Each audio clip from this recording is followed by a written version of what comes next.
तो hello everyone, GCC Gurukul के सभी मेंबर वासियों की तरफ से आप सभी को जोहार अभिनंदन भी करते हैं। इस प्रकार चलिए हम लोग आज के इस सेशन के माध्यम से प्रैक्टिस सेट 2 को कवर अप करने वाले हैं। सबसे पहले हम लोग झारखंड के प्रश्नों को डील करेंगे, देन आफ्टर साइंस, उसके बाद हम लोग समान ज्ञान। तो सबसे पहले हम लोग यहाँ पे बात करते हैं झारखंड का, जो कि पहला प्रश्न आप लेख के स्क्रीन पे राजमहल ट्रेप का निर्माण हुआ है। राजमहल ट्रेप का निर्माण किस प्रकार के चट्टानों से हुआ है? तो राजमहल ट्रेप का यदि हम लोग बात करते हैं, इसका निर्माण ज्वालामुखी प्रक्रिया द्वारा हुआ है। अगला प्रश्न है, इनमें से कौन सा जलप्रपात झारखंड राज्य के पलामू जिले में अवस्थित है? कौन सा जलप्रपात है जो कि झारखंड राज्य के पलामू जिले में अवस्थित है? किस जिला में? पलामू जिला में। दसम जलप्रपात नहीं, सोनुआ जलप्रपात ये भी नहीं, सतवागन जलप्रपात ये भी नहीं। बट बात करते हैं हम लोग कुंड जलप्रपात की, तो ये कुंड जलप्रपात झारखंड के पलामू जिला में अवस्थित है। अगला प्रश्न है, झारखंड राज्य के किस क्षेत्र में रक्षित वनों का सर्वाधिक विस्तार है? किस प्रकार के वनों का रक्षित वनों का सर्वाधिक विस्तार है? गढ़वा क्षेत्र में, पलामू क्षेत्र में, गुमला क्षेत्र में या फिर कोल्हान क्षेत्र में? तो रक्षित वनों का सर्वाधिक विस्तार हम लोग को कोल्हान क्षेत्र में देखने को मिलता है। अगले प्रश्न की ओर हम लोग बढ़ते हैं। अगला प्रश्न है, वन स्थिति रिपोर्ट 2021 के अनुसार झारखंड राज्य में बांस संसाधन का विस्तार है। तो बांस संसाधन का कितना विस्तार है? 3717 वर्ग किलोमीटर, 3717 वर्ग किलोमीटर। अगले प्रश्न की ओर हम लोग बढ़ते हैं, जो कि अगला प्रश्न है, झारखंड के किस जिले में मक्का का उत्पादन सर्वाधिक किया जाता है? झारखंड के किस जिले में मक्का का उत्पादन सर्वाधिक किया जाता है? पलामू, साहेबगंज, गोड्डा, दुमका। तो मक्का का जो सर्वाधिक उत्पादन जो किया जाता है वो पलामू क्षेत्र में किया जाता है। किस क्षेत्र में? पलामू क्षेत्र में। नेक्स्ट प्रश्न है, झारखंड में सिंचाई के निम्न साधनों पर विचार करें। तो इसे हम लोग सीक्वेंस फॉर्म में हम लोग को यहाँ पे याद कर लेना है कि सर्वाधिक सिंचाई झारखंड में किसके माध्यम से होती है? तो सर्वाधिक सिंचाई झारखंड में कुआं के माध्यम से होती है। किसके माध्यम से? कुआं, उसके बाद तालाब के माध्यम से, उसके बाद नहर के माध्यम से, उसके बाद नलकूप के माध्यम से। तो ये हमारा सीक्वेंस बन जाता है। सबसे पहले हम लोग को कुआं से सर्वाधिक सिंचाई होती है, उसके बाद तालाब से सिंचाई होती है, उसके बाद नहर के द्वारा सिंचाई होती है और अंततः फोर्थ नंबर में नलकूप के द्वारा सिंचाई होती है।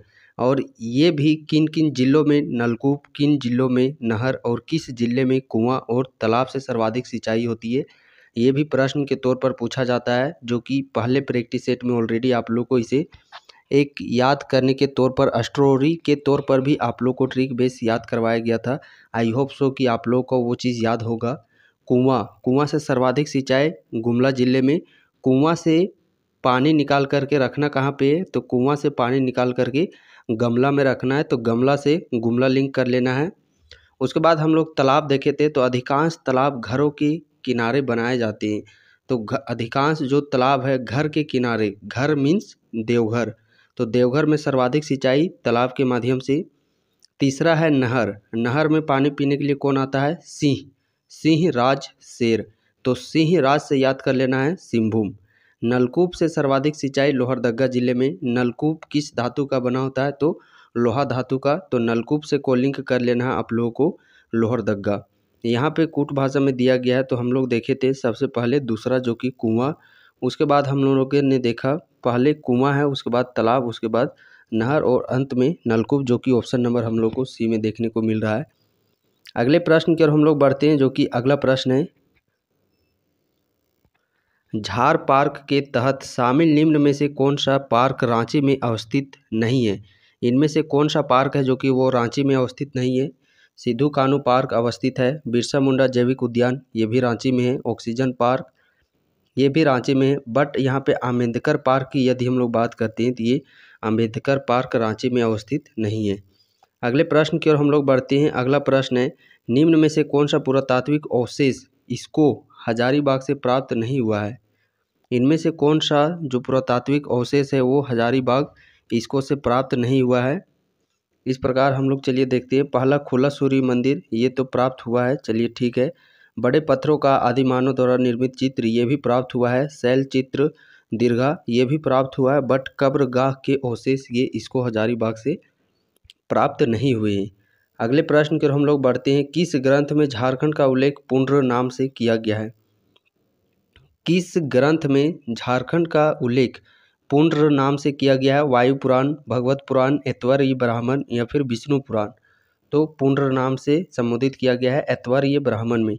अकबर ने निम्न में से किसे झारखंड पर विजय प्राप्त करने हेतु भेजा? ऑप्शन है इब्राहिम लोदी, सेनापति मलिक, छज्जू मलिक या फिर शहबाज खां। तो किसे भेजा था? शहबाज खां को। अगले प्रश्न की ओर हम लोग बढ़ते हैं। इनमें से कौन सा कथन सत्य है? कथन इस प्रकार है। रामगढ़ में भारतीय राष्ट्रीय कांग्रेस का 54वां अधिवेशन आयोजित किया गया था। दूसरा कथन है यह झारखंड में कांग्रेस का पहला तथा एकमात्र अधिवेशन था। तो इसमें से कथन की यदि हम लोग बात करते हैं तो सिर्फ हम लोग जो झारखंड में कांग्रेस का ये पहला और एकमात्र अधिवेशन था, सो सिर्फ ऑप्शन नंबर बी का कथन है जो कि वो सही है। अगला प्रश्न है संथाल के निवास स्थान को कहा जाता है? एरोक, दामिन एको, किरिंग जमाई, जाहिर एरा। तो संथालों के निवास स्थान को किस नाम से जाना जाता है? संथालों के निवास स्थान को दामिन एको के नाम से जाना जाता है। अगले प्रश्न की ओर हम लोग बढ़ते हैं। अगला प्रश्न है एक स्थान जहां मुंडा जनजाति के पूर्वजों की हड्डियां दबी होती है कहलाता है? खिरसी, हड़गड़ी, नागरा या फिर शासन। तो क्या चीज कहलाता है? शासन कहलाता है। अगले प्रश्न की ओर हम लोग बढ़ते हैं। अगला प्रश्न है निम्न में से झारखंड के जनजातियों की कौन सी भाषा द्रविड़ समूह की भाषा है? किस भाषा का? द्रविड़ भाषा का समूह है। ऑप्शन है कुड़ुक, मालतो, मुंडारी या फिर ए एवं बी दोनों। तो यहाँ पे यदि हम लोग बात करते हैं कौन सी भाषा है जो कि वो द्रविड़ समूह से संबंध रखती है, तो द्रविड़ भाषा से संबंध रखने वाली भाषा है कुड़ुक और मालतो दोनों। उराव जनजाति की भाषा कुड़ुक है और मालतो किसकी भाषा है? तो माल पहाड़िया जनजाति की भाषा है मालतो। अगला प्रश्न हम लोग देखते हैं। मुंडारी लोक कथाएं नामक पुस्तक किसके द्वारा लिखी गई है? मुंडारी लोक कथाएं नामक ये पुस्तक किसके द्वारा लिखी गई है? जगदीश त्रिगुणायत, रामदयाल मुंडा, बालदेव मुंडा या फिर जयपाल सिंह। तो ये किनके द्वारा लिखा गया है? ये गढ़ा गया है जगदीश त्रिगुणायत के द्वारा। अगला प्रश्न है संथाली भाषा के प्रथम साहित्यिक नाटक बिद्दू चांदन को पहली बार किस लिपि में प्रकाशित किया गया? ओलचिकी, देवनागरी, रोमन या फिर उड़िया। तो पहली बार उड़िया लिपि में प्रकाशित किया गया। अगला प्रश्न है निम्न में से कौन सा झारखंड का सबसे बड़ा परमंडलीय क्षेत्र है? सबसे बड़ा परमंडल क्षेत्र कौन सा है? संथाल परगना, कोल्हान, छोटा नागपुर या फिर इनमें से कोई नहीं। सबसे बड़ा परमंडल क्षेत्र है छोटा नागपुर। इनमें से बेमेल का चयन कीजिए। कौन सा है जो कि वो यहाँ पे सही सुमेलित नहीं है? कायनाट लिप्साबुरु में सर्वाधिक ये मात्रा में पाया जाता है, बिल्कुल सही बात है। एस्बेस्टस पूर्वी सिंहभूम में, ये भी सही बात है। ग्रेनाइट रांची में, ये भी सही बात है। बट डोलोमाइट की बात करते हैं हजारीबाग, तो नहीं, यही हमारा बेमेल है। अगले प्रश्न की ओर हम लोग बढ़ते हैं। झारखंड में अबरक का सबसे अधिक उत्पादन होता है, स्थानीय भाषा में उसे क्या कहते हैं? माइका, लाइम ग्लास, रूबी या फिर डिबरा। तो अबरक को स्थानीय भाषा में किस नाम से जाना जाता है? अबरक को स्थानीय भाषा में ढिबरा, स्थानीय भाषा में ढिबरा के नाम से जाना जाता है। झारखंड राज्य का इनमें से कौन सा स्थान कांच उत्पादन हेतु जाना जाता है? किससे संबंधित है? कांच उत्पादन हेतु। ऑप्शन है कतरासगढ़ धनबाद, अम्बोना धनबाद, कांद्रा सिंहभूम, उपयुक्त सभी। तो उपयुक्त सभी इस प्रश्न का राइट आंसर। अगला प्रश्न है भारत में आधुनिक रूप से लौह अयस्क तैयार करने का प्रथम प्रयास किस जिले में किया गया था? ऑप्शन है धनबाद, रांची, लातेहार या फिर बोकारो। तो इस प्रश्न का राइट आंसर हो जाता है ऑप्शन नंबर ए, बोकारो। अगला प्रश्न है टेल्को का पूरा नाम। टेल्को का आप लोग को फुल फॉर्म पूछा जा रहा है, तो टेल्को का फुल फॉर्म क्या हो जाता है? Tata engineering and locomotive company. Tata engineering and locomotive company. यहाँ से अब हम लोग साइंस के प्रश्न की तरफ बढ़ने वाले हैं। साइंस का जो कि पहला प्रश्न आप लोगों की समझ है, सही कूट का मिलान करना है इसमें। तो सही कूट का मिलान एक्टिनोमीटर से क्या मापा जाता है? एक्टिनोमीटर से सूर्य किरणों की तीव्रता को निर्धारण किया जाता है। एक्टिनोमीटर उपकरण के द्वारा से क्रोनोमीटर। क्रोनोमीटर हम लोग बात करते हैं तो ये पानी के जहाज़ों में सही समय ज्ञात करने में इसका प्रयोग किया जाता है। उसके बाद है गायरोस्कोप। तो गायरोस्कोप का प्रयोग हम लोग कहाँ पे करते हैं? गायरोस्कोप का प्रयोग ये घूमती हुई वस्तु को गति मापन में किया जाता है। मैनोमीटर गैसों के दाब मापने के लिए किया जाता है। तो ये सीक्वेंस हम लोग को कहाँ पे देखने को मिल रहा है? पहला का ए और चौथा का तीसरा, पहला का ए और चौथा का तीसरा, पहला का ए और चौथा का तीसरा, जो कि ऑप्शन नंबर ए इस प्रश्न का सटीक आंसर। अगला प्रश्न हम लोग यहाँ पे देखते हैं, इनमें से कौन सा सूत्र गलत है? इनमें से कौन सा सूत्र गलत है? के ई मीन्स काइनेटिक एनर्जी बराबर हाफ एम वी स्क्वायर, बिल्कुल सही बात है। पी ई पोटेंशियल एनर्जी स्थितिज ऊर्जा बराबर एम जी एच, ये भी सही बात है। और जो ये फोर्स होता है एफ बराबर जी M1 इंटू M2 बट्टा में आर स्क्वायर, ये भी बिल्कुल सटीक है।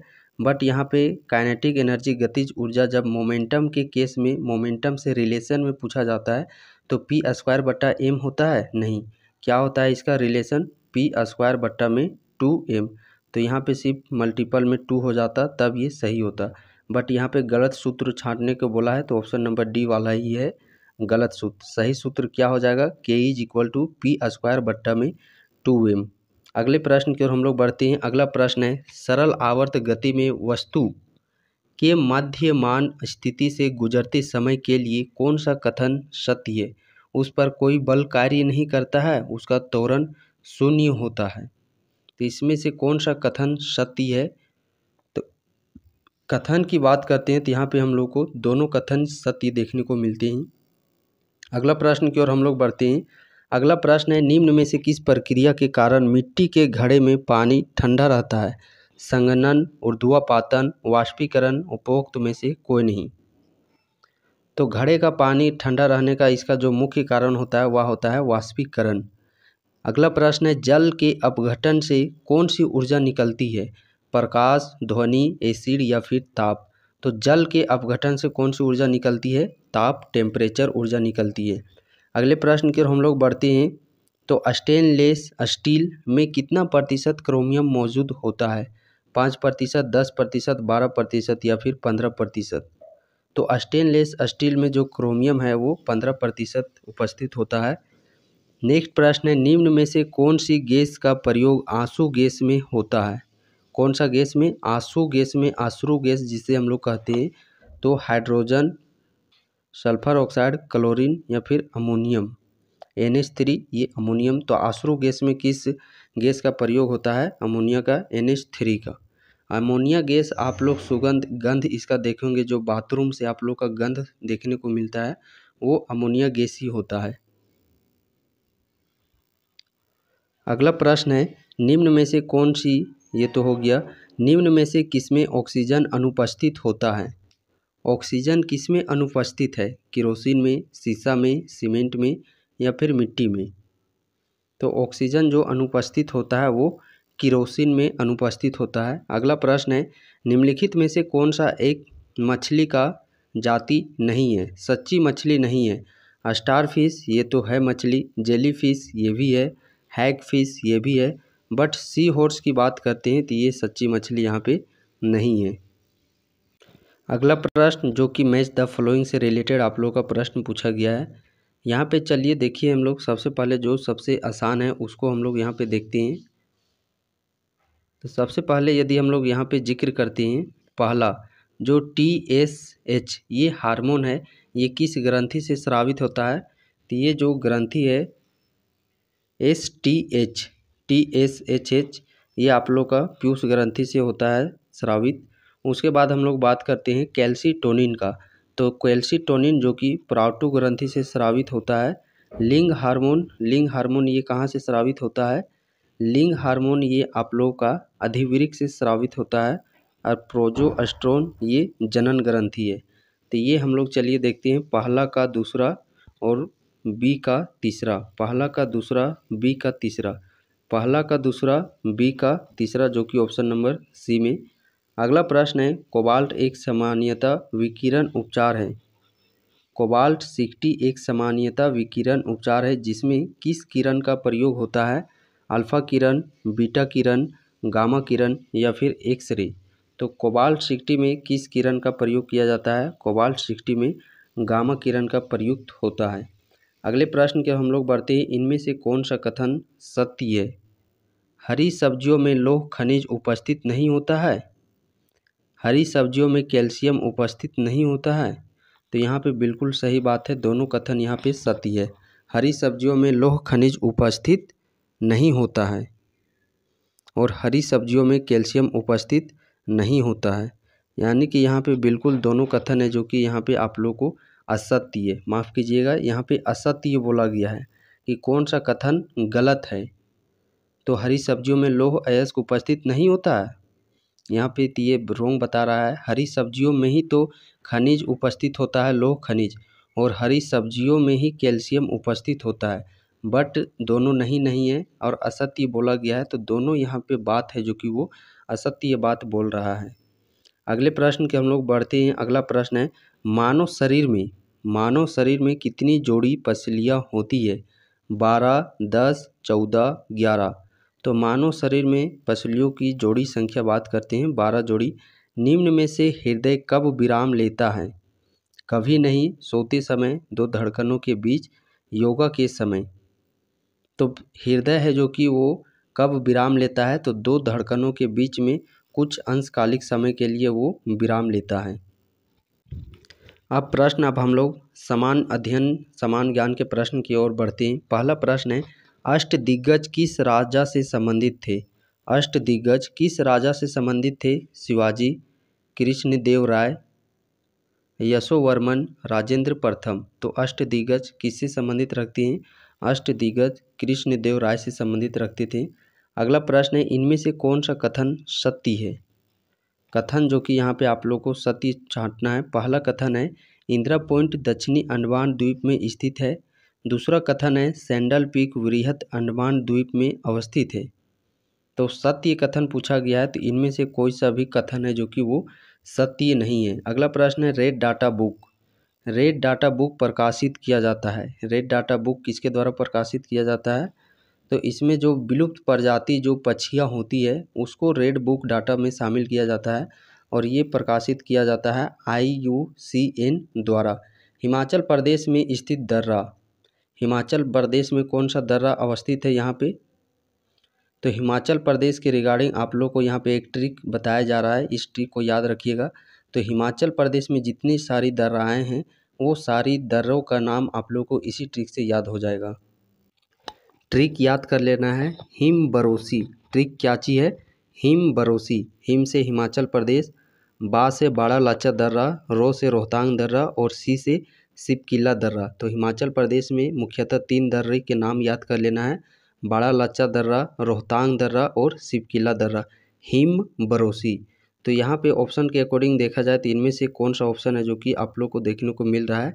हिम बरोसी, सी देखिए, सिपकिला दर्रा ये हिमाचल प्रदेश में अवस्थित है। नाथुला दर्रा की बात करते हैं तो ये आप लोग का केरल में अवस्थित है। अगला प्रश्न की ओर हम लोग बढ़ते हैं, जो कि अगला प्रश्न है, पर्यावरण संरक्षण अधिनियम को भारत में कब लागू किया गया? पर्यावरण संरक्षण अधिनियम को भारत में कब लागू किया गया? 1975 में, 1972 में, 1997 में या फिर 1986 में? पर्यावरण संरक्षण अधिनियम भारत में लागू किया गया ये 1986 ईस्वी में। अगला प्रश्न है, हिंदू विकास दर निम्नलिखित में से किससे संबंधित है? प्रति व्यक्ति आय, राष्ट्रीय आय, जनसंख्या या फिर साक्षरता? तो हिंदू विकास दर ये संबंधित रखता है राष्ट्रीय आय से। सतत विकास लक्ष्यों की कुल सूची है। सतत विकास लक्ष्यों की कुल सूची कितनी है? 15, 16, 17 या फिर 18? तो इसकी कुल संख्या है 17। रबर बोर्ड का मुख्यालय कहाँ स्थित है? कोट्टायम, गुमटूरी, हैदराबाद या फिर दिल्ली? तो रबर बोर्ड का जो मुख्यालय अवस्थित है वो कोट्टायम में अवस्थित है। अगले प्रश्न की ओर बढ़ते हैं, इनमें से कौन सा युग्म सुमेलित है? कौन सा युग्म है जो कि वहाँ पे आप लोग को सुमेलित देखने को मिल रहा है जो कि उत्पादन से रिलेटेड?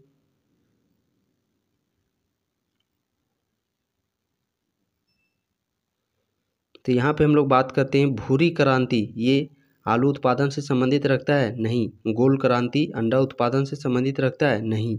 सुनहरी तिलहन उत्पादन से संबंधित रखता है? नहीं। कृष्ण क्रांति बायोडीजल से उत्पादन से संबंधित रखता है?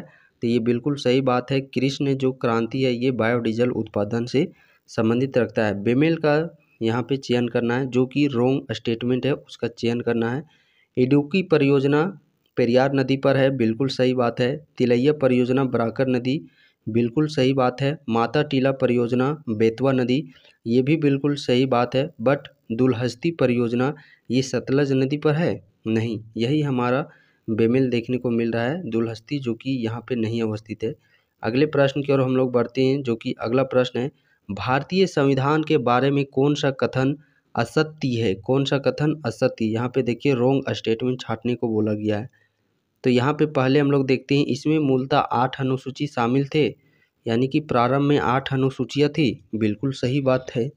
केंद्र और राज्य के बीच शक्तियों का विभाजन ऑस्ट्रेलिया की संविधान से लिया गया है, ये भी बिल्कुल सही बात है। तो दोनों में से दोनों स्टेटमेंट, इनमें से कोई भी यहाँ पे गलत स्टेटमेंट नहीं है, यानी कि दोनों स्टेटमेंट सही है। अगला प्रश्न हम लोग देखते हैं, निम्न में से कौन सा कथन सत्य है? इनमें से कौन सा कथन सत्य है? देखते हैं कथन, संघ सूची, राज्य सूची तथा समवर्ती सूची का वर्णन संविधान की 6ठी अनुसूची में है? तो ये हमारा गलत देखने को मिल रहा है। संविधान की 8वीं अनुसूची में भाषा का वर्णन है, ये बिल्कुल सही है। तो सिर्फ जो कथन बी है वो हमारा सही हो जाता है। अगला प्रश्न है, भारत में कितने राजनीतिक दलों को राष्ट्रीय दल का दर्जा दिया गया है? भारत में कितने राजनीतिक दलों को राष्ट्रीय दल का दर्जा दिया गया है? 8, 12, 6 या फिर 3? तो यहाँ पे बात करते हैं, भारत में कुल जो राजनीतिक दलों की संख्या, जो कि राष्ट्रीय दल दिया गया है, उसकी संख्या कितनी है? उसकी संख्या है 6। अगले प्रश्न की ओर हम लोग बढ़ते हैं, निम्नलिखित में से कौन सा कथन असत्य है? इनमें से कौन सा कथन है जो कि वो गलत स्टेटमेंट है? पहला स्टेटमेंट, ग्राम पंचायतों का संगठन संविधान के 40वें अनुच्छेद में शामिल है। समान सिविल संहिता का प्रावधान संविधान के अनुच्छेद 45 में शामिल है। तो जो 40 वाला है ग्राम पंचायत, ये तो ठीक है, बट क्या समान सिविल संहिता ये अनुच्छेद 45 में है? नहीं, ये अनुच्छेद हमारा 44 में है। तो सिर्फ जो रॉन्ग स्टेटमेंट है, गलत स्टेटमेंट है, वो ऑप्शन बी का कथन गलत है। अगला प्रश्न है, भारतीय संविधान की 12वीं अनुसूची में कुल शामिल विषयों की संख्या है? तो ये हम लोग को ऑप्शन के अकॉर्डिंग चलना है। ये देखिए कि शुरुआत में बोला जा रहा है कि अभी वर्तमान में बोला जा रहा है, ये तो क्वेश्चन तो स्पष्ट नहीं करा रहा है, बट यहाँ पे ऑप्शन जब हम लोग देखने का प्रयास करते हैं तो ऑप्शन यहाँ पे स्पष्ट करा रहा है कि शुरुआत में जो 12वीं अनुसूची है उसमें कुल विषयों की संख्या कितनी थी? तो उस समय कुल विषयों की संख्या 18 थी और वर्तमान समय में 22।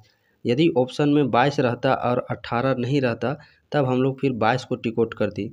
अगले प्रश्न की ओर बढ़ते हैं, भारत में सामुदायिक विकास कार्यक्रम की शुरुआत कब हुई?